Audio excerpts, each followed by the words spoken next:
Здраво на сите, јас сум Висера од Стартап Клуб Скопје и добре дојавте во Фрилансерска дружба. Подкаст во кој ќе разговараме со модерните професионалци без канцеларија. Овој подкаст е поддржан од Прокрај банка, банка која го разбира животот на младите и на фрилансерите, со посебни пакет понуди како што се Пројанг и фрилансерскиот пакет кои се тука да ви го олеснат вашиот банкарски живот. А сега гледајте епизодата и уживајте.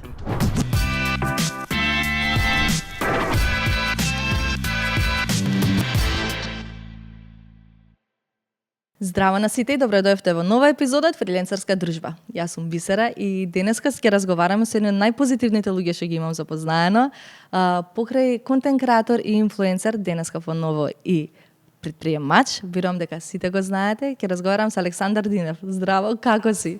Леле, каква најава. Едно срце вака за тебе. Супер сум, Бисера, ти како си? Ние долго време се договараме вака, ама никако и еве конечно се погодивме. Иначе мислам дека во правилен момент се погодивме. Да, јас снимам оваа епизода. Јас сум многу возбудена за денеска. Знам дека периодов гостуваш на повеќе подкасти, на повеќе емисии, но моментот што сакам денеска да го фатиме ние заедно е малце поразлично, уствари да збориме за самиот начин на контент креирање, за твоето присуство во дигиталниот свет, како си стигнал до денеска тука и нормално со интересни новости што имаш да ни споделиш. Можеме мал хинт да дадеме, веќе се јавно, таа се Динев Снекс. Да. Многу сум возбудена да фатиме за овие теми, но мислам дека најбово би било да направиме една мала ретроспектива, а тоа е да фатиме од самите почетоци. Нема многу да се додржиме на оваа тема, но сметаме убаво да видиме од каде си започнал и каде си денеска. Како што знаеме, на 15 години, ако си почнал со TikTok снимање, кажи ми повеќе како ти беше, како ти текна од тебе да снимаш TikTok, препоставувам, кој секој нормално дете, нова апликација, се отворил камера, нешто околу тој момент. Так. Мене многу ми беше забавно да гледам како други луѓе си го документираат животот. Знаеш, гледаш некој рандом дома како, не знам, седи и прави некој челендж или шета низ град, па го снима тоа. И некако се чувствуваш како да ти е другар или другарка таа лично што ја гледаш. И многу такви јутубери јас следам, во стори повеќе на YouTube. Така ќе те прашав дали ја следиш сцената на YouTube така од 2014-16 тој период. Yes, ама знаеш некако нашиве јутубери во Македонија не ни знаев дека постојат, не ни знаев дека има, не ни знаев дека луѓе во Македонија општо снимат и повеќе следев така странски американци и така натаму. И кој гледав си кам леле, колку би било кул и јас така да си го документирам животот, ама тоа го правев и многу порано. Јас на 15 години го започнав последниот профил кој што е сега моментално им е најуспешен, но претходно гледав многу Minecraft видеа, како играат луѓе. Minecraft инако е видео игра, не знам кој колку знае. И со брат ми се снимавме како играме Minecraft и беше многу забавно, тоа беше една многу убава ера од мојот живот. И знам дека добивав буквално 7 прегледи. Знаеш што е моментот битно дека си ги објавувал. Да. си го направил тој човек, посебно мали години, кога дете да кликне аплод е многу посебно во тоа време е многу тешко, ама полесно беше тоа, може да. Јас бев анонимен тогаш, не се гледав кој сум. Да, не се ниту лик имав покажано, ниту ништо, па не ми беше до толку многу страв. Па потоа отворив нов профил, со братовчетка ми снимав видеа, потоа сам почнав да снимам видеа и на крај кога дојдов до 15 години, поради тоа што претходно сум снимал, имав као изградено некоја основа за тоа што значи да снимаш, како пред камера, како да едитираш. Не дека бев многу добар. Сега ќе видам некој од првите видеа, кринџам многу, ама тоа е знак на раст, јас така си велам. Сваќам дека тоа било као клучно да го поминам тој пат на неуспешни, да кажам, приказни, односно неуспешни профили, за да можам да дојдам до степен кај што еве сум пробал, овој последниот пат што сум пробал и тоа ми успеало.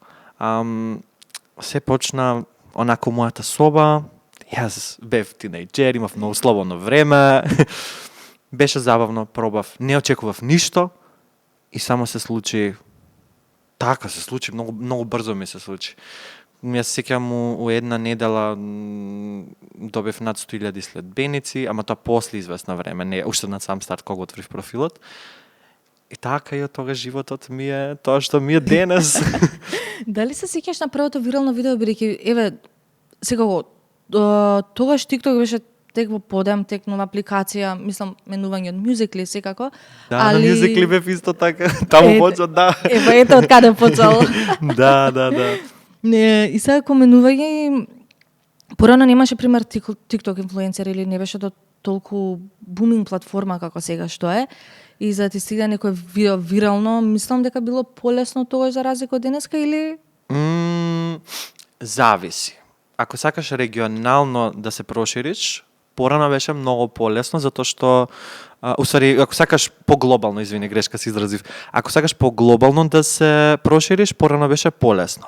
Сега е многу потешко затоа што алгоритмот е направен да те покажува регионално, односно во државата или во околните држави кои што ти го разбираат јазикот. Мислам нормално на македонски ако зборувам нема да ме разберат у Кина, у Индија или било кај да, но јас кога почнав fun fact, инаку на англиски зборував. Мојата содржина беше на англиски. прејако? Да, и првото вирално видео, о мај гад, не знам ни зошто е вирално. Алгоритмот секогаш фаќа чудни работи. Не, као најглупите работи ми оделе вајрал, ама окей е.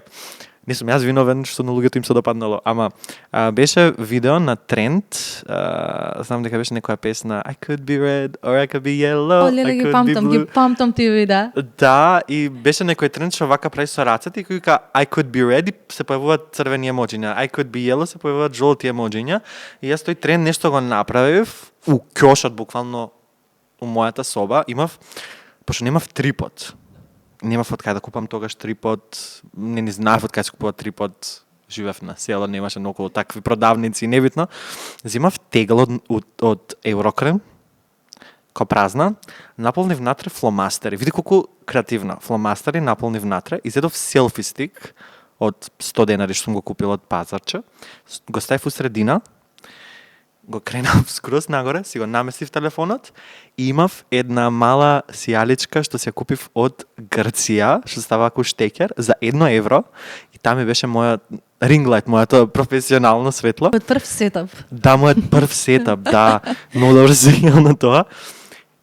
И само си го снима видеото, го објавив, ништо не ни тогаш не ти правев стратегија колку часот ќе објавам, што ќе објавам, како ќе објавам, само си објавав пошто ми беше забавно. Легнам да спиам и утре дента се будам, нешто на татко му помагав и вклучувам интернет, пошто обично гасам интернет пред спиење и мене само телефон ми прави грррррр и јас го гледам, викам што се случува. Видеото сега во моментов има пола милион лајкови и 6.6 милиони прегледи ако не се лажам. Ја на TikTok. Дефинитивно. Сега ќе одам да го отворам од кога ќе завршиме со снимање, онака да се додаде на лајк. Кажи каква ти беше реакцијата на тоа, мислам, покрај нормално во шок со толкава бројка од нигде никаде што се појавува. Што направи следно, мислам, покрај нормално продолжување со снимање видео, дали мислеше како окей, ова ќе продолжам да снимам, што се случува? Јас мислам дека така кога ја видов таа поддршка, некако уште повеќе ми даде на валидација дека можам да верувам во овој нов креативен, како да кажам, извор за мене. Пошто јас многу сакам да цртам, многу сакам така уметнички работи, да пеам, да танцувам и така натаму. И ова беше некако нова форма на уметност, која што сум сакал да ја испробувам и кога видов дека толку многу луѓе го виделе моето видео, го лајкнале, го споделиле, коментирале, јас си викам, леле, што како зошто? Знаеш, и некако тоа ми дозволи да пробам уште повеќе, ми беше многу голема мотивација. И јас како го бев тоа видео, почнав да објавам неколку мина едно по друго, почнаа тие додат вајрал, нели на англиски снимав.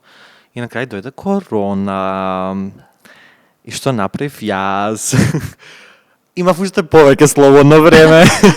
Не одев на училиште, дома седев. И ми се роди некоја нова желба да сменам малку од содржината што ја правам и одлучив да правам смешни скеч видеа.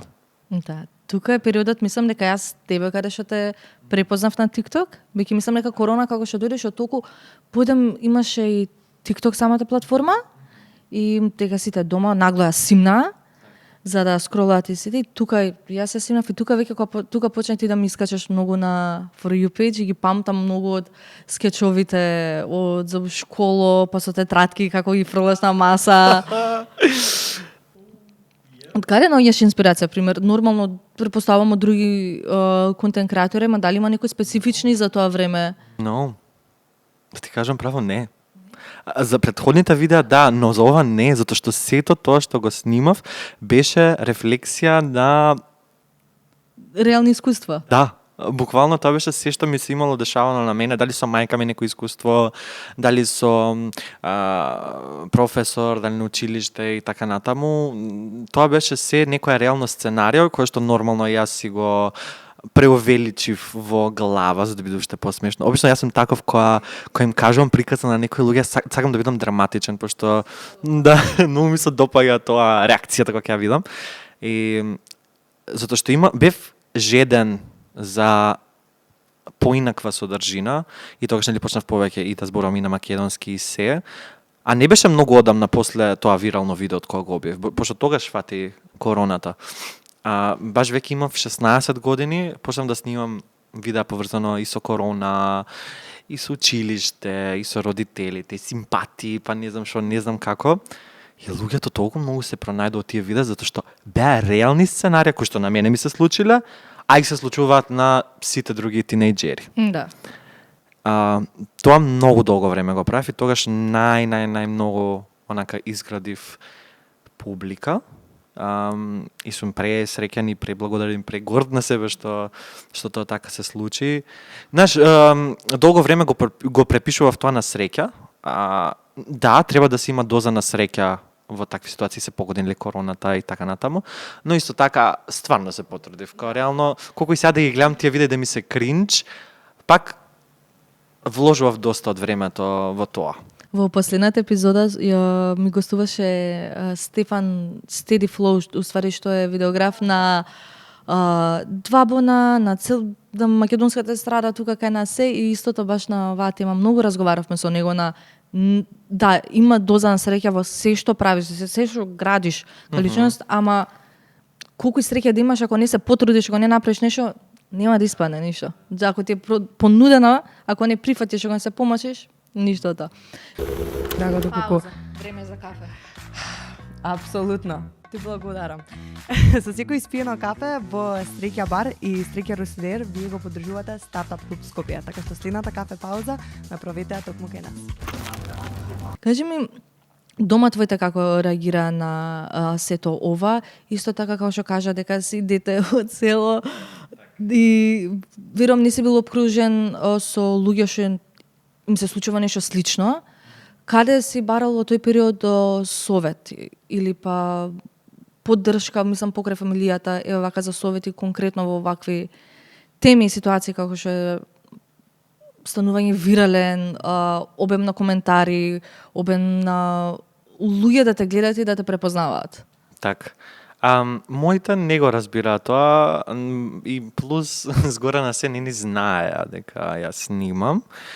Као дознаа малце беа лути, дека го кријам тоа од нив, но на моите искрено не можев ни да се потправам зашто не ја разбира ниту работата, ниту зошто ја снимам, како луѓе ме гледаат, само ни знаат дека како нивни пријатели, луѓе им покажуваат мои видеа и моите беа само во шок. Дури имаше период кај што малку ми алудираа дека треба да престанам да снимам и дека не било добро тоа за мене. Пошто читале лоши коментари. И нормално како родител ќе се загрижиш и ќе сакаш да помогнеш на своето дете, но јас толку многу имав пасија за ова и толку многу и уште имам таа пасија, толку многу го сакам тоа што го работам и навистина не знам што би работел друго освен ова, пошто многу си ја сакам. Одлучив да не продолжам и да наоѓам поддршка од луѓето што ме следат и кои што се појавуваат секој ден кога ги добивам нешто и се тука да ме поддржат, но и блиски луѓе кои што знаев дека ќе ме разберат, ќе ме сватат, една многу блиска братуча моја, Елена се вика. Она многу беше тука за мене во такви моменти, Весна другарка ми, вака, да ги поздравам. Многу беа тука за мене и ред други.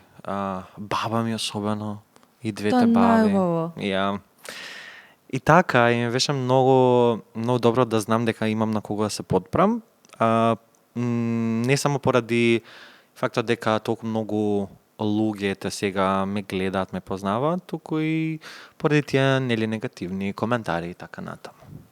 Се гледа дека од после тој момент дека си почнал свесно да градиш нешто, првично дигитален идентитет, представник Александар Динев, кажи ми како ти била дека од сам почеток на тие видеа, ја памтам дека ти веќе почна да користиш жолтата боја, некоја специфичен начин на монтажа, од збориме од самите кепшенс како беа напишани, што до ден денеска многу ми е мило што го држиш константно и дека е нормално upgraded to the max, али твојот бренд, кој ќе видам така жолто видео, одма знам дека е твое или па начинот на монтирање и пред да се појави твојата ваза, за тоа како ти текнало, пример, еве жолтата боја, како стигна до неа. Знам дека носи жолтата боја, значи среќа. Yes! Дали има некој такво поврзување? Да.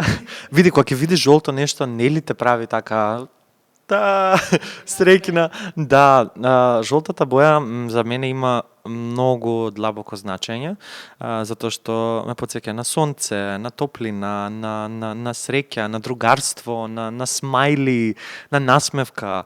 И некако таа боја, сакам со таа боја да го, како да кажам, да го обојам мојот свет, односно просторот каде што доаѓаат луѓето да ги гледаат моите видеа, моите слики и така натаму. Сакам да биде безбеден простор, сакам да биде простор каде што секој може да си ја сподели својата мака и својата среќа, затоа што јас порано снимав многу видеа кои што има намера цело време да ги смеат луѓето и се тоа, но сега некако повеќе се впуштив во други води, односно се трудам и да покажам повеќе и човечност, односно сваќам дека живееме сега во малку така понереален свет и потребно ни е да знаеме дека не се така сјајно и не се така бајно и розово и дека убаво е да се знае дека е човечки да те боли, човечки е да плачеш, човечки е да тагуваш. И почнам да споделувам и такви мои приказни, да кажеме, и примеќам дека луѓето се чувствуваат комотно да ми ги споделат и нивните приказни и верувам дека на еден или на друг начин тоа им помага затоа што можат да се искажат некому. И јас се трудам нели нормално да вратам на секој да ги поддржам и ако можам да помогнам некако да помогнам. Така што тој брендинг, такво некое значење ми има и јас го почнав од многу одамна, односно логото, тој аватарот, човечето што си го имам, е нешто кое што јас го нацртав пред можеби 4 години или 3 години, така нешто му доаѓа. И беше дел од една визија за креирање на собствен продукт, собствен бренд, пред да се случи ова се со Динев Snacks. Но тоа некако не ми успеа, но јас го задржав тој идентитет со жолтата боја и со се, затоа што знаев дека нешто поголемо ме чека.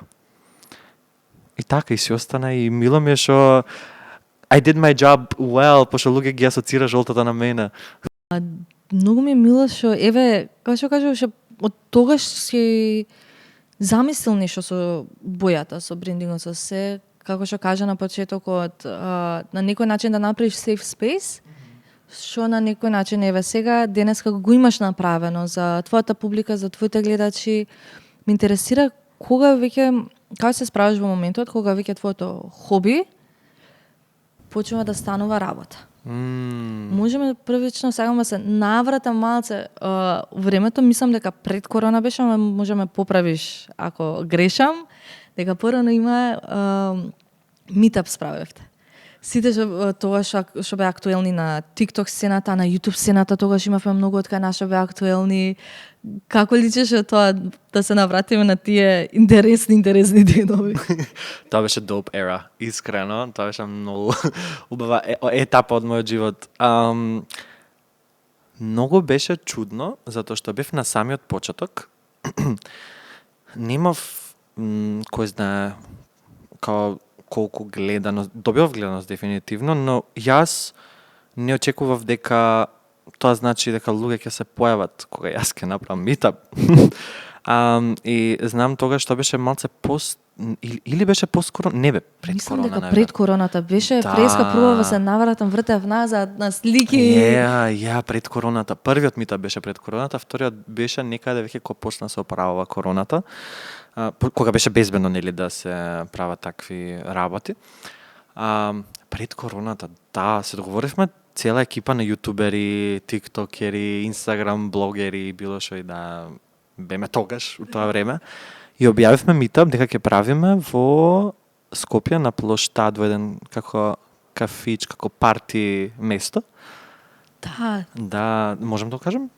слободно. Да, тренд, партирум. Таму беше, онака долу, како подрум беше некако. И не беше нешто од кое што ние заработивме, не беше нешто кое што нели не носеше приход или било што да е, беше само Да се запознаете чисто со луѓето. запознавање, да. Толку многу луѓе се појавија што немаше простор.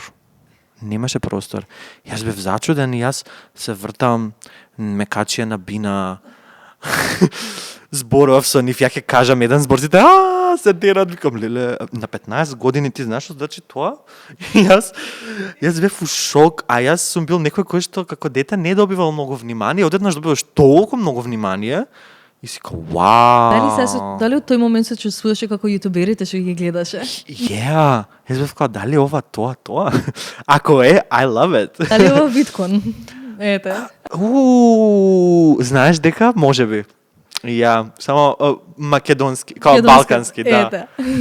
Леле, знаеш колку ми фали нешто такво повторно да се случи? Јас сакав да прашам, дали фали нешто моментално такво? Па ние kind of планираме нешто такво. Ете, ќе видиме. А летово ќе видиме? Нешто интересно, значи ќе следи. Па, ќе видиме. Од таму е, многу ми мило за митап со се, дај Боже очекувам уште некој. Иако многу често знам дека правиш некои слични активности каде што дали било поврзано со некое школа каде што ќе отидеш ќе посетиш некои деца, пак има доза на запознавање на луѓе што те следат се, дали биле од помала возраст или од постара. Тоа дефинитивно мене ме интересира од како што напоменав кога хобито веќе почна да станува работа. Ти тука после короната претпоставам се селиш веќе во Скопје? Yes, на 18 години. На 18 години. Како Едва беше чекав да бидам тој на процес 18 за тебе? Леле, тоа буквално го зборував ова утро со другар од нас од дома, од Гевгелија е он, но јас не живеев во Валандовска општина. Се сеќавам, моите се преселија во Гевгелија, таму зема стан, и јас со нив живеев, можеби една недела, не знам ни колку живеев, многу кратко време живеев. Си ги спакував куферите и се качив на воз, со не многу пари во мене. Буквално на жими мајка беше сето тоа. Се качив на воз, другар ми ме испрати на железничка станица во Евгелија и чекаше да дојде 4:55 наутро за да тргне возот. И тоа беше толку емотивен момент за мене, зашто јас влегувам и го гледам он долу, ми мафта раце, плаче, и ја плачам натре во тие како кабините, како и да се викаат. И само заминав и бев као, окей, ова е новиот живот за мене. Као, да, одиме појако. И стигнав во Скопје. Тука живеев некое време со цимер, па нели почнав да работам, канцелариска работа, маркетинг работев на Upwork паралелно и работев како инфлуенсер, така што балансирав 3 работи одеднаш за да можам да преживеам у Скопје, зашто Скопје е многу скапо. Особено како 18 годишно дете, кое што имаше заработено одредена сума на пари, си ја штедев за да можам да го направам чекорот да се преселам тука, затоа што не знам како ти објаснам, верував во себе. Значи знаев дека it's gonna work out. Кога можев да се потпрам на себе и си кажав, не ми треба никој, моите бе исплашени јас да дојдам, пошто нели пак поради тие негативни коментари дека некој може да ми наштети и се друго, но јас стегнав зави, се појавив тука и од тогаш леле мојот живот буквално се променува секоја година и секој подобро и подобро, мислам има падови, но вака од ретроспектива кога ќе ја видам таа линија оди нагоре. И со луѓето што ги имам, и кариерно, и не Многу знам. ми е мило. Thank you, да се враќа дупло, буквално. Кон сите што гледаат епизода. Да, Освен тие што ставаат хейт коментари. и за нив. Интересно ми е што спомна дека си работел и дигитален маркетинг, и инфлуенсерство, и на Upwork. Yes. Што е нешто што ново сега тоа го дознав за тебе, што дополнително се поврзува на самата тема на фриленсерство. Мислам, на начинот ја како ги гледам контент креаторите и инфлуенсерите денеска се на некој начин фриленсери, бидејќи пак сам работиш, сам се наоѓаш клиенти, функционираш сам, не работиш под некој газда или под некоја канцеларија. Ама сега Upwork дека си работел, нешто што е најстереотипично што може да се најде за некој фриленсер. Кажи ми како ти било таму искуството што си работел на Upwork? Си наоѓал ли клиенти, тешко ли беше? На Upwork ми беше ново искуство, многу се едуцирав. Мислам дека повеќе време потрошив гледајќи туторијали и видео колку што време работев, но тој период ми требаше така повеќе извори на приход за да можам да го издржам нели тој животен стил кој што го имав тогаш. И седнав, си направив профил, почнав да аплицирам, почнав да си купувам конекции или како и да се викаат тие. И многу ми беше тешко да го фатам првиот гиг. Најтешко е тоа на Upwork Како беше секогаш. тешко, многу беше тешко, но сватив дека уствари можеби поради тоа портфолио кој што сум го имал, јас аплицирав за работи за видео едитинг и за UGC content creation, односно да снимам видео, они да си ги монтираат или да монтирам видео за клиенти. И ми беше тешко, можеби ми требаше како 2 недели, а луѓе викаат како тоа не е многу време. Како уствари малку време, а некои луѓе им требало месеци да добијат. Месеци, највеќе што зборам им треба епте многу месеци. Првите работи да ги даваат по екстремно ниска сума. Да. И чекав, го добив првиот клиент, беа многу задоволни, беше компанија за кафе и правеа како кафе во таква како во врекичка за чај и уствари го ставаш кафето во вода и така ти се прави како cold brew. О, прејако. И е за планинари, за луѓе кои што се качуваат нели планини, хайкинг, све тоа и баш е како on the go. У ранец го ставаш и си правиш на планина кафе. И беше многу кул и човекот кој што беше основачот на фирмата, заборев како се викаше, но небитно. Странска компанија ба? Да, од Америка. И ми вика најди начин како да ми го продадеш брендот. Уште второто видео што го објавивме беше видео како он пичира во Walmart, како го пичира продуктот за да му го влистат и да го има на полица. И тоа го едитирав, му кажав што како да постапи, како да снима, кај да го стави телефонот, да си купи вакво спешал, што се носи тука на вратот. Го средивме видеото, го објави он видеото, имаше над 100,000 лајкови. За 1,5 недела, скоро 2. Он беше како, дали си ти нормален, ти си луд. И почнавме цело време после тоа да работиме, со него работев доста долго време. Фаќав и некои така гигови кај што требаше да снимам видеа. Него беа многу чудни работи. Но ми беше така забавно. Што им се некои тие чудни работи, ако може да споделиш? Па не знам. Не до толку чудно, ама ме тера да седнам сред мол, да следнам у некој мол, луѓе да поминуваат позади мене и јас да држам телефон и да скролам и после од позади да имам друг кадар како ми го снима телефонот со грин скрин. Немам појма зашто го искористија тоа видео. До ден денес. Јас важно Ако дадов се дозвола. појави да се... Тоа да дам, но јас дадов дозвола мојот лик да се користи. Кај заврши? I don't know. I don't wanna know. И така, беше интересно. И преаго. И пополека претпоставам тука како што намалува со Upwork е причината поради што самото инфлуенсерство се доаѓа во подем. Издоминира, да. Кажи ме како изгледало првата соработка со некој поголем бренд кај нас? Дали ти контактираше, дали тие тебе те контактира? Fun fact, actually, никогаш немам контактирано бренд за соработка. Многу јако. Not to brag or whatever. Мислам, сум ги контактирал за giveaway што го правев, доколку сакаат да се вклучат, ама тоа биле соработници кои што веќе мене првично ме контактирале, сме изградиле нешто и отпосле сум бил као, хеј, спремам нешто, дали сакате да се вклучите?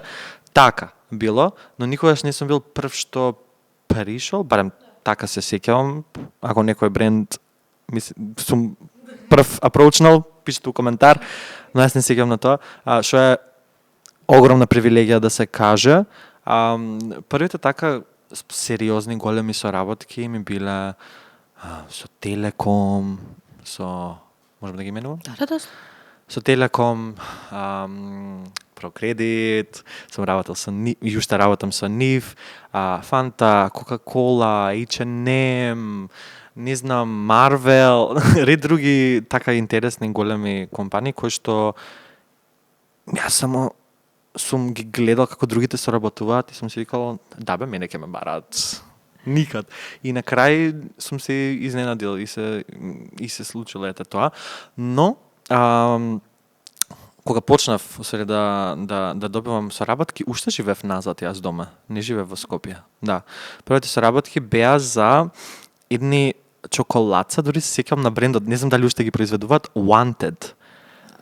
Се вика Wanted, така беа како со некои топчиња полиени во чоколадо, има неколку вкусови, рекламата ми е катастрофа. Но беа најсладките 1000 денари за 2 видеа што сум ги објавил на профил со над 100.000 следбеници. Многу беа сладки тие пари, зашто си кажав као леле, некој би го цени мојот труд.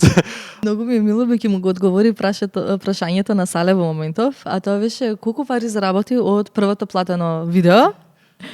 Затоа ета, значи 1000 денари. 1000 денари. Мислам дека нормално е, не сум бил едуциран, не сум знал како се движат цените, колку луѓе наплаќале, други инфлуенсери, не сум имал толку многу пријатели тогаш што се инфлуенсери, но сега ги знам кои се стандардите, знам колку заслужувам, знам да се ценам. Како изгледа денеска, пример, договарање и спремање на еден договор со бренд? Како изгледа? Да. Па, обично ми пишуваат мејл, Симона од мојот тим, кој што работи, ги филтрира тие мејлови, гледа што одговара за мене како креатор, што не, после дискутираме дали го прифаќам тој бренд и да соработам со тој бренд, зашто не сакам да соработувам со брендови кои што мене не ме представуваат или кои што не се совпаѓаат со мене или сметам дека не е морално од моја страна да промовирам одредени работи, така што многу пазам на тоа и гледам да е нешто кое што и јас лично го користам и така натаму. И потоа ја пуштам Симона се прави својата магија. Но претходно пред Симона, тој дел јас го водев и договарање, и ценкање, и напред-назад мејлови. Има ли момент кога си сметал дека подобро си можел да си се заштитиш или па да предоговориш нешто? Па да, затоа што многу пати било искористен тој изговор дека ова ние на нас со тебе као за долг рок те гледаме во долга иднина со нас, затоа те молам дади ни 60% попуст. И сум као, тој е повеќе од половина. Но да, во име на клиент или во име на долгорочна соработка сум знал така да намалам многу повеќе од што треба, но сега тоа не се случува. Сега ако не им одговара, it is what it is, тоа е, ако можам за други клиенти да наплатам толку, треба да е фер и за останатите. Зашто не е фер према тие клиенти кои што ги плаќаат редовните суми, нормално кој е нешто за подолг рок, дека има одредена сума за тоа, пакети и така натаму, но да, седор немав луѓе околу мене, како што мојот тим, мислам дека премногу се подценував. Кажи ми, колку е важно еве на цела оваа тема некој посебно контент креатор денеска да се заштити и правно и финансиски? И така како е важно, многу е важно да се плаќа данокот. Тоа обично го плаќаат или агенциите, или фирмите, или некогаш треба да го помири самиот контент креатор, самиот инфлуенсер. Меѓу другото, да законски да бидеме коректни, односно да не објавуваме содржина која што го прекршува законот. Сметам дека и треба да бидеме одговорни, иако можеби нешто не го прекршува законот, не е соодветно, барем според мене, барем тоа ја што се трудам да го праваме, да не промовирам лоши навики, продукти кои што наштетуваат на луѓето, услуги кои што наштетуваат на луѓето, на менталното здравје, на физичкото здравје и така натаму. Така што сметам дека треба да се свати тежината на самата таа професија, зашто ти имаш одговорност. Било каков тип на личност кој што има влијание, без разлика на тоа колку следбеници има, мора да биде свесен или свесна дека тоа е одговорност. И луѓето некогаш работите си ги сваќаат како амин. Сега дека не договараш веќе сам, си имаш тим позади тебе што стои, како изгледа тој процес? Па, генерално тоа ги дискутираме кои клиенти ни одговараат, кои клиенти не ни одговараат. Тимот мој ги седнува на состанок, гледаат кој е ангажманот, колку видеа ќе се спремаат, на колку временски период, ја даваме сумата, клиентот или ја одбива или ја прифаќа сумата, доколку ја прифати сумата, чекаме да ни пратат бриф, односно некоја замисла, дали е за кампања, дали е за било каков тип на содржина, и ние според тоа враќаме со креативни предлози, знаеме со тимот да седнеме, да направиме брейнсторминг, некогаш и сам јас знам тоа да го направам, затоа што ќе имам некоја идеја, сум као не ми збори, као никој нека не ми збори, имам идејата, морам да ја запишам на брзина, зашто ќе ми избега.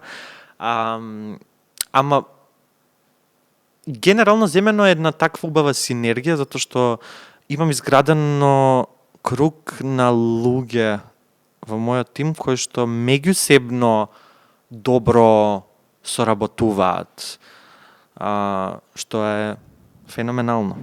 Многу ми интересно што кажа за брейнсторминг, баш следно прашање ми беше како стигаш до идејата за видео, како изгледа твојот брейнсторминг процес? Седнувам, отварам Notion, знаеш што е Notion? Знам што Notion. Notion. Многу ми беше тешко да влезам во самата апликација, уствари да почнам да користам. И за прво нешто што почнав да користам Notion ми се подкаст гости, кој ќе ми биде. Топ. Notion е најдоброто нешто што постои. Јас одамна користам Notion, уште пред да биде тренди. Не, пред скоро време. Сигурно. Да, сите ги терам на Notion да се префрлат. Но отварам Notion, имаме брейнсторминг документ, каде што отварам, си запишувам некои идеи, некогаш ги запишувам во 1 до 2 реченици, некогаш дури знаат тоа да биде збор. И до тоа има достап сите, кои што сме во тимот, отвараат, гледаат ако треба нешто да се види. И врз основа на тоа, знам или да напишам некој сценарио, или да препратам, да кажам, окей, ова ми е замислата, како мислиш дека би било кул да го изведиме, да го снимаме, да го едитираме, да го направиме ова.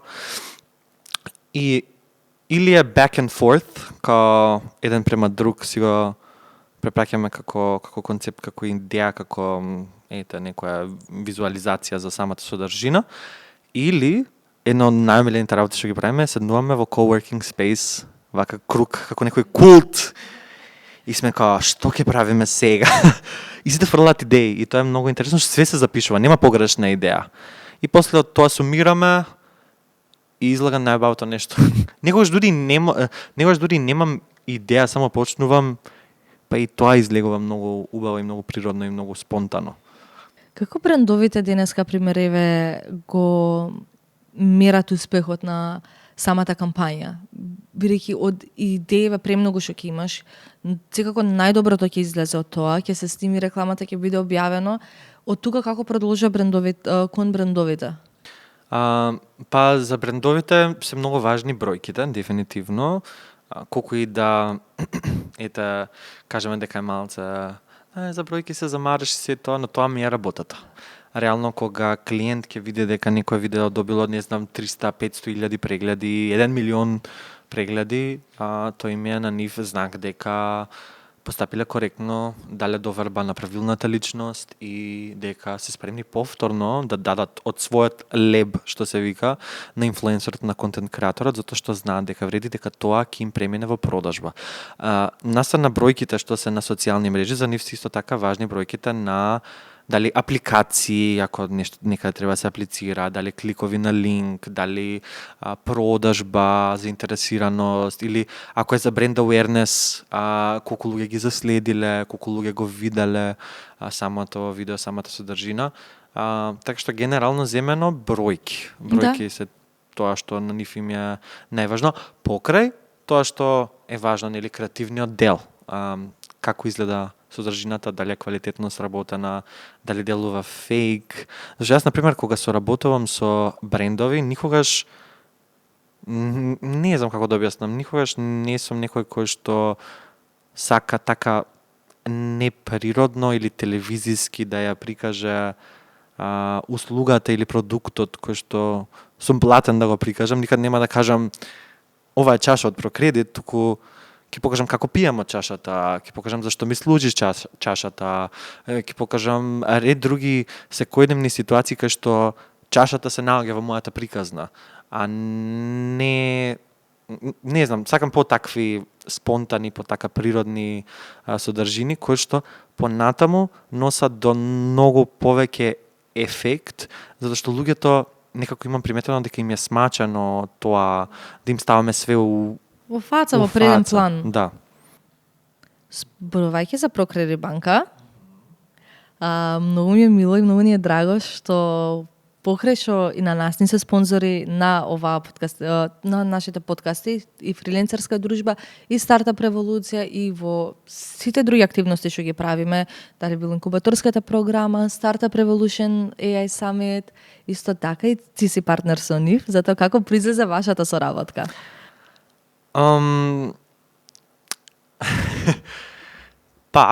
Јас искрено кога добив мејл од нив, не очекував, реално. И седнавме на состанок и толку лесно кликнавме, толку некако имаше конекција. Ја си кажав, дефинитивно ова ќе се случи. Имавме пробен период летото, минатата година, каде што соработувавме 3 месеци. За да видиме како ќе си вајбаме, дали ќе бидат задоволни, дали јас ќе бидам задоволен. И договорот што го имавме беше: Александар, ти имаш одврзани раце, ти веруваме, do your magic. И го направив токму тоа и добивме толку многу високи и позитивни резултати, што мислам, еве, они нека кажат од Прокредит, мислам дека беа и они во шок, затоа што многу добро ни помина сета содржина и на TikTok, и на Instagram, и ми се јавија, и на состанок сам кога бев, ми кажа, знаеш ли колку луѓе се јавија за пројан картичка, тогаш пројан картичката беше во фокус, да си аплицираат за пројан картичка, да знаеш, газиш, толку апликации не сме имале во ден, и јас викам, што зборувате луѓе? И тоа многу ме прави среќен, кога знам дека тоа што сум го креирал имало ефект, а и луѓето ми верувале, па тој каков комплимент е тоа луѓето што го виделе тоа видео, да толку ми верувале и отишле го направиле тоа. Знаеш, некако ми и затоа никогаш нема да промовирам нешто во кое што не верувам. И мислам дека таа лојалност што имам изградено е клучна и кај брендовите. И ми се јави ми кажа годишна соработка. Не, соработката со Прокредит банка, мислам, еви од наша страна, стварно тимо таму што е многу лесен за соработка. Тоа ми е и многу се супер за комуникација и многу ми е мило што веруваат и во тебе и во нас, затоа еден огромен поздрав до сите од Прокредит банка од тука. Дефинитивно имаме да спромовираме, имаат нова апликација, сите да се префрлите на Прокредит банка и да симнете. Ја. Тоа е сега нешто ново и многу интересно. Вака посебно со нивната нова промо реклама. Да. Сега сакам да продолжиме покрај инфлуенцерството, тука имаше друг моменти, каде што малце се сврте кон стартап светот Yes. и кон светот на предприемништво.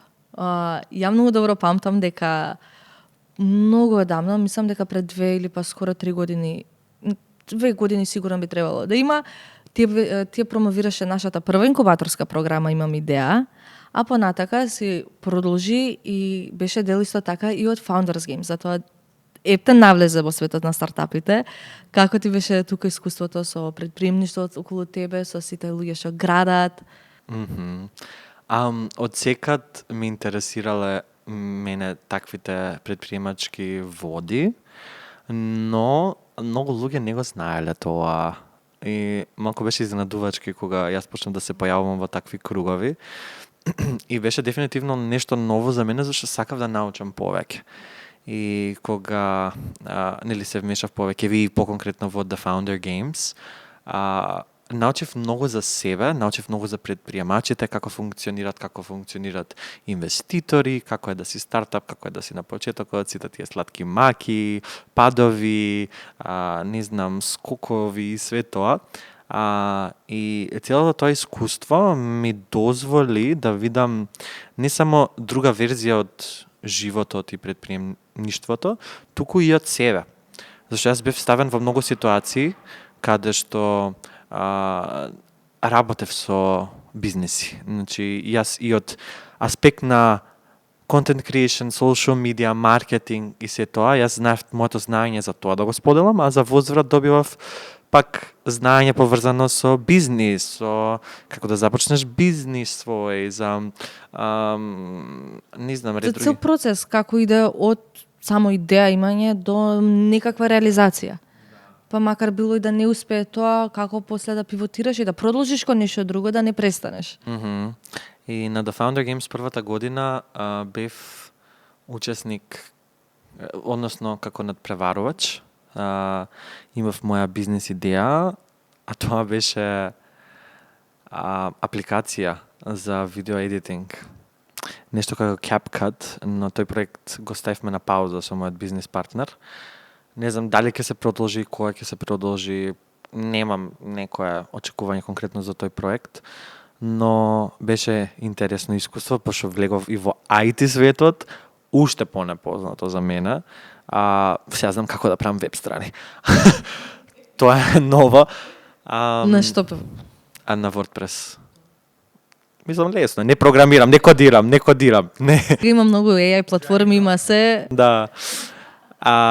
И тоа беше една од тие идеи што почнав да ги реализирам, а втората година на The Founder Games, односно не првата пилот сезона, туку сега првава сезона што е официјална, бев позади камерите повеќе за креативниот дел, за social media и така натаму. Исто беше ментор?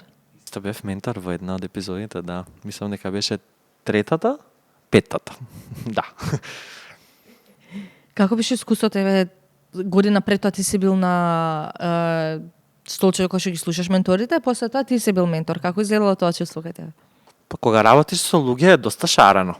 Тоа да. Имаш некои кои што се спремни да слушнат твојата конструктивна критика и кои што сакат да растат или да научат нешто, макар и да не си го преминат, да не го преминат тој совет што си го дал, туку едноставно да те изслушат, можеби некогаш ќе ти служи у животот, знаеш.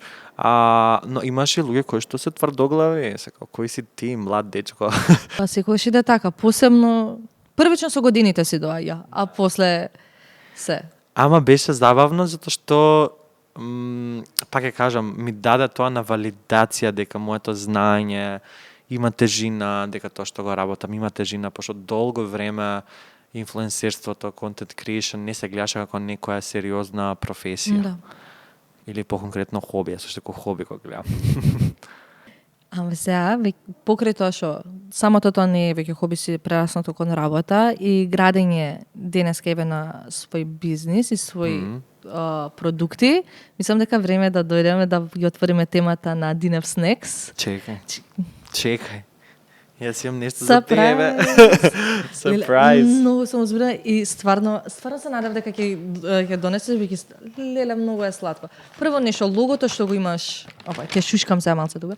Логото што го има направено со самото смали, стварно ме навраќа преска на темата што зборевме дека жолтата па позитивата, среќата, смајливо, стварно една огромна позитива.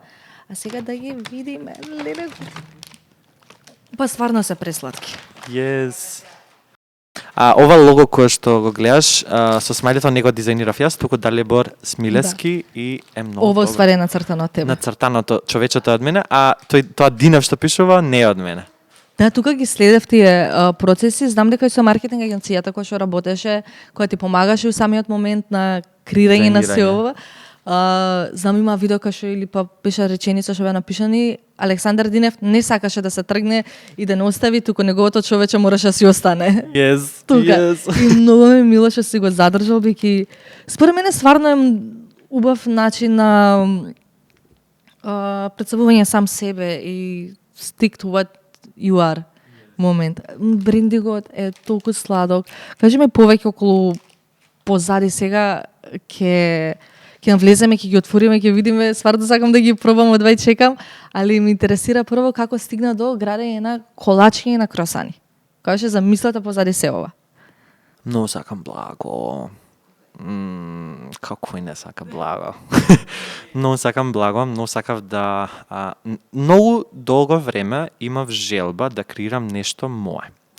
Пробував со неколку компании, со неколку white labeling брендови, со некои брендови дури директно да соработувам за заеднички производ, но некако не кликав. И јас, ако нема клик, нема се случи ништо. Нема да влезам току така во нешто во кое што не сум сигурен. Пак кажам, лојалноста е нешто кое што многу го ценам од мојата публика и сакам да го задржам тоа вечно. И се погодив и кликнав со Житопром, односно For You, кој што се од Гевгели од мојот крај. И Така најдобро. Support за мојот крај. И се толку многу фини, толку многу имаат жив дух, самиот тим со кој што работам од таму. И од агенцијата, од Y Agency и од Житопром. И ми оставија некоја таква топлина. Баш ми дадоа и некоја сигурност дека веруваат во мојата визија. И кога седнавме, јас им кажав, дечки, јас имам замисла, ова и ова ми е визијата, што викате? И они беа као, не размислуваме, let's do it. И така едно по друго, година дена помина, ние тестиравме повеќе вида на колачи, со технологот ја менувавме формулата, ова чоколадно колаче, односно какао блеа, сакам да е помеко, па кросанот сакам да има повеќе фил, па другите колачи кои што се со без додаден шеќер, сакам да мирисат на колачите на баба ми, на ванила, ќе ги мириснеш, ќе видиш. Овие се тие без Додаден шеќер, yes. И некако секој продукт си доби внимание, си доби љубов и не беше нешто кое што сакав ради реда да го направам, туку стварно се посветив. Многу вечери имаше кај што не спиев, кај што премногу јадев колачи. Не се жалам, многу се добри. Но тестирање на различни формули, тестирање на дизајни, на луѓе да пробуваат, па без да знаат што е, како е, да не бидат bias, знаеш, баш наискрено, објективно мислење да ми дадат. Тој процес толку беше забавен. Ме измори дефинитивно, мислам бев доста изморен тој период и уште малку така може да ми се спие, но со толку љубов јас тоа го правев и уште го правам и верувам дека ќе го правам. Ова беше сон на малиот Александар кој што сакав да го реализирам многу долго време и тука сум и нема ниту еднаш да се пожалам. Зашто I did what I wanted. This is what I asked for. И сум прегорд на продуктите, прегорд сум на тимот цел кој што работи со мене и на дизајните и на луѓето кои што веќе го купуваат продуктот. I don't know, чудно да влезеш во маркет и да си го видиш продуктот, едноставно е шок. Да. Но ја ги памтам на LinkedIn дека гледав, ти што објавуваш, исто така Симона што објавуваше во фабрика како сте облечени сите во бело, ги памтам тие постави, тоа мислам дека се уште не знаевме што точно ќе излезе како продукт и мене многу ме интересираше. Тој момент, кажи ми дали директно беше го, окей, правиме колачи на корасани или имало некои други идеи пред тоа, како дали си се свртал како окей, ова да го пробаме, друго да пробаме или па ево споро одиме на благо. Па Житопром реално се фокусираат на колачи и круасани, тоа е тоа што они прават и многу добро го прават. Претходно кога сум имал обид со други да кажеме брендови, компании, фабрики и слично, сум сакал да навлезам и во солени грицки, сум сакал да навлезам во напитоци, но немаше тука... Немаше таа синергија, немаше првично со самото нив, а и кон самата идеја претпоставувам. А тука кај Житопром, по-конкретно, имав јас многу опции на колачи, стварно многу опции. Беше многу тешко да изберам два типа на колачи, но тоа не значи дека ќе нема повеќе. Па натаму и колачи кои што се као уште поздрави, работиме и на други работи. Така што сакам Динев Snacks како бренд да има свој асортимент, своја линија, кој што ќе биде во повеќе области, сакаме нешто соленко. Да се продолжи, да се изгради кон поголем бренд. Ама за први продукти, мислам дека сте баш спотон. Имам прашање, онака, чисто да ме интересира. Оваа година, ако не се лажам, настапуваше на Златно славече. Yes! И кога што гледа во видеото, тоа беше поддржано заедно со преку For You, преку колачите. Дали колачите што ги делевте тогаш, беа вие или па некој тест, или некои нивни колачиња беа? Беа нивни, но јас се поев. Тоа беше малце така тизерче. Сега кога вртев назад и го гледам For You, сум аха, ете, имало signs. Тек сега луѓето ги примеќаат тие знаци. Јас правев малце така посуптилни работи, сакав да хинтам, но не ќе да откриам ништо, сакав да држам таа мистерија. Но тогаш доделувавме од нивните производи, тогаш во процес ни беа нашите. Баш ги финализиравме уствари тој период, пред да ги јавно да ги спремаме. Почнем сакавме ние и фотосесии да спремаме и видеореклами. Се што си иде во маркетинг, креативниот процес, посебно ти што стоиш позади него. Yes, и беше многу cool. Ама оваа година? Ќе видиме. Оваа година од нашите производи ќе се дават на Златно славече. Многу ми е мило што публиката не знае, самиот лонч парти за Динев Snacks се случи тука во Среќавар. За сите што не знаете, просториите на Стартап клуб Скопје, каде што се снимани подкастите, каде што ни е нашиот coworking и event space, е во склопот Среќавар, затоа баш тука кај нас во двор се случи лонч партито. Затоа ако може да пуштиме едно кратко видео да видиме како се поминавме, како беше атмосферата на самото тоа.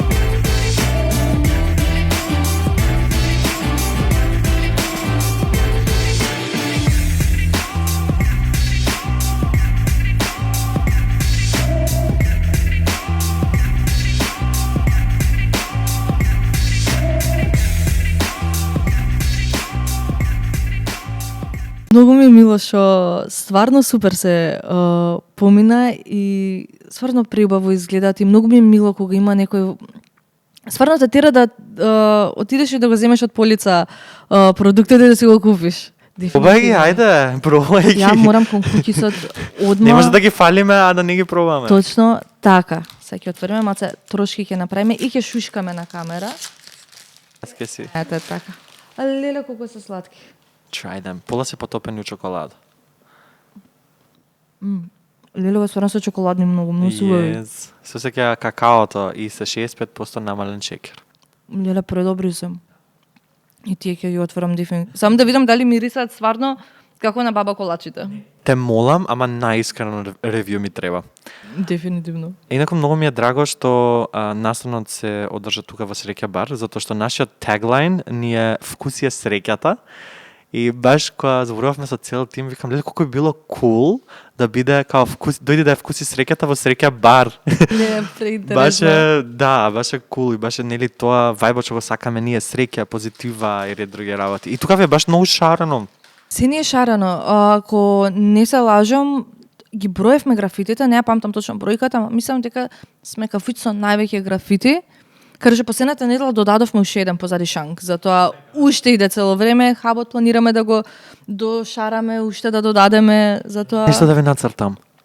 Може, имаме баш таму еден зид, одма кој ќе се влезе. Може, ќе ви нацртам ја нешто.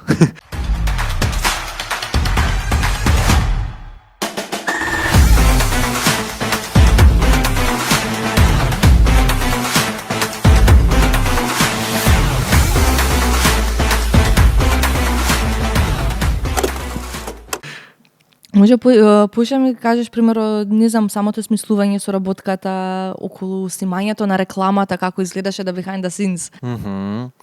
Вака, се собравме доста голема група на луѓе, па околу 60 на може и до 70 стигна, со се зборувам модели, танчери, статисти, стилист, шминкер, фризура, значи сниматели, фотографи и се тоа. Беше... Леле, баш се куќи, се извини што те Те мола прекинав. мирисни. Стварно Мириса на ванила, тога. да. И овие не се до толку многу благи, може требаше прво тие да ги пробаш, пошто овие кафените може да ти го... Ја си сакам благо, затоа мене ако ме прашаш, ако кафеавите дефинитивно поише јела, ама овие се стварно преубави. А знаеш, најако секој си, као, кога да прашам, секој ми кажува различно, што значи дека е добро, значи овие се добри, другите се добри, што сите различно им се допаѓа, само е се вкус. Сигурно има различен вкус. Да. И снимањето на рекламата, actually снимав цело видео кој што веќе ке е објавено, колку се објавува овај подкаст, само што го добив финалното видео денес. Да, но цела процедура ја снимав, може кај мене да се види на Instagram, на TikTok, на Facebook, па и на YouTube Shorts. Стававме многу рано, отидовме во агенција, не шминка, не дотера, не спремија. И снимавме на неколку локации, снимавме во скейт парк, имавме скейтер, беше многу кул. Балони носевме на секаде, жолти балони, пошто тоа ни се среќата, нели? Знак на среќа. Снимавме во градски парк, снимавме покрај Кеј, имавме танц. Многу беше кул што јас бев на час по пеење. И со мојата професорка си седиме и јас си викам, Наташа, знаеш ли што ќе биде кул? И беше као што, ако направам песна за Динев Snacks, и беше као, зашто тоа звучи као феноменално? И беше као, let's do it. И седнав со мојот тим, и за 2 дена може би беше, може и помалку беше, може би и 2 часа, не се сеќавам. Склопивме се. Цел лирикс го склопивме, мислам, јас имав некоја замисла како сакам да оди. Самата таа песна отидов во студио, ја снимавме, ја средивме и на таа песна ја снимавме рекламата на која што имавме измислено цел денс. Така што имаме и денс хореографија на... Многу ми се свигаше самата реклама и многу интересно и знаев кога го бев препоставав дека кога го бев видеото како што пееш, дека ќе продолжи, ќе има нешто, нема да остане само на едно рилче. И многу ми е мило што на самиот креативен процес, како си го размислил целата реклама и стварно да е од почеток до крај authentically само ти. И многу ми е мило и стварно е многу интересно е за гледање. Thank you. Тоа е најбавото нешто што некој може да го каже некому. Thank you so much. Стварно се потрудивме сите. А не сум само јас заложен за ова. Сите кои што стојат позади ова си го испотија газот. Буквално. Многу ми е мило, ме интересира дали ќе има нешто што следи вака од Александар Динев. Што можеме следно да очекуваме? Бидејќи последниот период стварно се изненадување си цело време, што од видеото со песната, враќање назад дома, представување на животот од пред тоа кога ти бил, сега Динев снекс, како што има, дали има нешто што може нешто ново да очекуваме?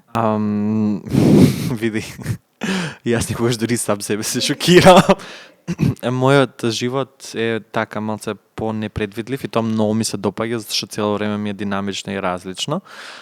Но нешто за кое што сум сигурен е дека паралелно годинава ќе работиме на нови продукти, на нови така визии во однос на бизнис и така натаму. Доста патувања, actually, дури преселување на 3 месеци. Зимата, да. Тоа ќе биде интересно. Тоа ќе биде интересно, на тропска дестинација, што е за мене многу кул и нешто што сум го сакал долго време, ама доста патувања ќе има. И дефинитивно, да кажеме, изненадување низ така помалите градови. Тоа ќе биде многу јако. Сакам, имам уште неколку прашања, бидејќи да се доближуваме до при крај на оваа епизода, но можеме да кажеме уште 3 дека се, ама може би ќе си продолжиме со муавет. Прв момент ми е самата таргет публика ти што имаш. Голем дел од неа е се малолетни деца, дали се тоа средно, дали се и помалата генерација. Кажи ми, дали им чувствуваш некој притисок за контентот што го представуваш или па начинот на како го пласираш контентот, бејќи сепак се работи за ранлива група на ранлива група кај што треба да го гледа тоа видео. Па да, па ќе кажам, многу е важно да ја знаеме одговорноста. Јас се трудам да промовирам морална етика, да таа позитивност, љубов према останатите, дури кога ни пружат омраза, kill them with kindness, не за џабе е кажано. Но да, пазам и се надавам дека тоа го примеќаат останатите, зашто многу пати родители доаѓале до мене и ми кажувале као мојот син или мојата ќерка, дозволам само тебе да те гледа, пошто нели многу луѓе и мониторираат што гледаат своите деца. Дозволам да те гледа тебе затоа што ти си толку позитивен, ти си толку ваков, онаков, безбеден, кога знаеме дека нема да го научиш нашето дете на лоши работи. И тоа е исто многу голем комплимент. И меѓу другото, приметив дека изминатава година и пол, па би кажал и 2, јас изградив и доста повозрастна публика, би кажал дури луѓе до нивните 50 години кои што и да следат на Facebook, пошто на Facebook доста луѓе почнаа да ме следат исто така. И ми е тоа многу cool, затоа што фаќам голем рейндж на луѓе. Се бајле бев на лекар. И докторките ме препознаа. И вкао, дали сериозно? Вчера те гледав таму и таму, викам, cool. Добро, интересно. Многу ми се сладки, многу се сладки. Многу ми е мило за ова веќе, еве како што напоменав, самата публика е многу битна, начинот како што комуницираш ти е предобра од родителите, еве кои што спомнале, знаат дека нема да ги научиш на ништо лошо, дека си сигурен за било кој да гледа што од помладата, а си интересен и за постарата публика, затоа мислам дека тука од тој дел стварно го имаш погодено таргетот. И сега, чим зборевме за помлади, ме интересира што би му кажал денеска на 15 годишниот Александар? Не се откажувај. Буквално што и да се случува, не се откажувај. Имаше, сега на патување кога бев на Исланд, имаше една така возрастна дама, кој што нешто така зборевме и почнавме да зборуваме некои подлабоки теми. И ми кажа дека сето ова позитивно што ми се случува, сите добри работи што ми се случуваат, ќе поминат. И сите овие лоши работи што ми се случуваат, погоди што, и тие ќе поминат.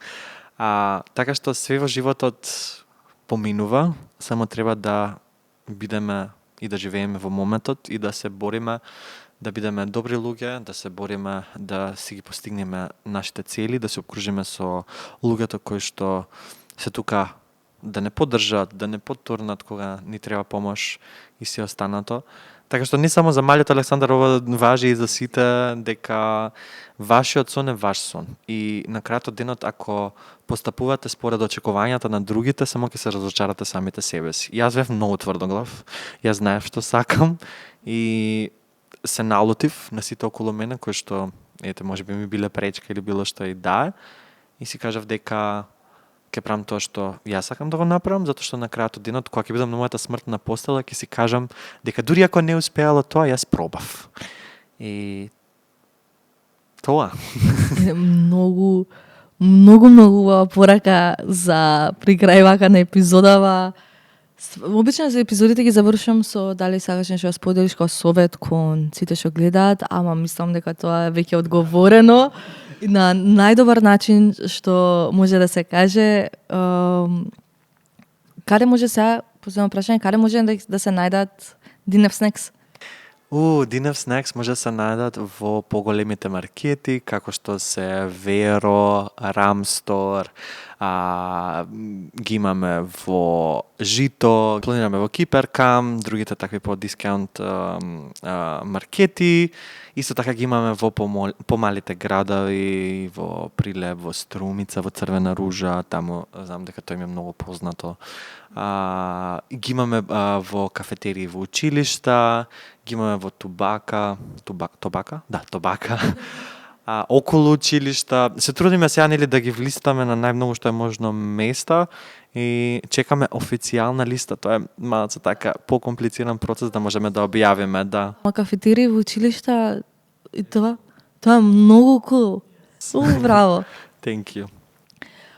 Супер, за сите што гледате оваа епизода, одете, земете Динев Снекс. Јас знам дека јас сите ќе си ги земам, посебно кафеавите што се Cocoa Blast, тока ги научам. А ова тука дефинитивно ќе одам на колешката Андријана, веќе мислам дека на неа многу ќе се свија. Нила, да. Ќе ги имам овие. Ти благодарам уште еднаш што гостуваше на оваа епизода. Стварно ми е мене многу драго што фалово се да снимивме. Можеме со сати да збориме, имам уште многу што би сакала да те прашам, затоа може некој пар 2 да си направиме. Кароз. Дали има нешто последно што сакаш ти да споделиш? Сакам да ти кажам и на тебе едно огромно фала и многу ми е мило што вака си позборувавме. Не почувствував кога помина времето, искрено. Беше многу забавно и се надевам дека повторно ќе се дружиме и фала ти на позитивната енергија. Ништо, фала ти тебе. За сите што гледате, стигнавте до крај на оваа епизода. Ја ќе повторам, одете да земете од Динев Снекс и очекувајте ше многу новости, информации, забавни работи.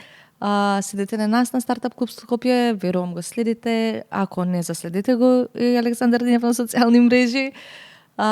И кликнете subscribe, лайк, кликнете го звончето за имате нотификација кој ќе идат следна епизода од Стартап Револуција, фриленсерска дружба или па другите спешал што ги организираме и се гледаме во следната епизода.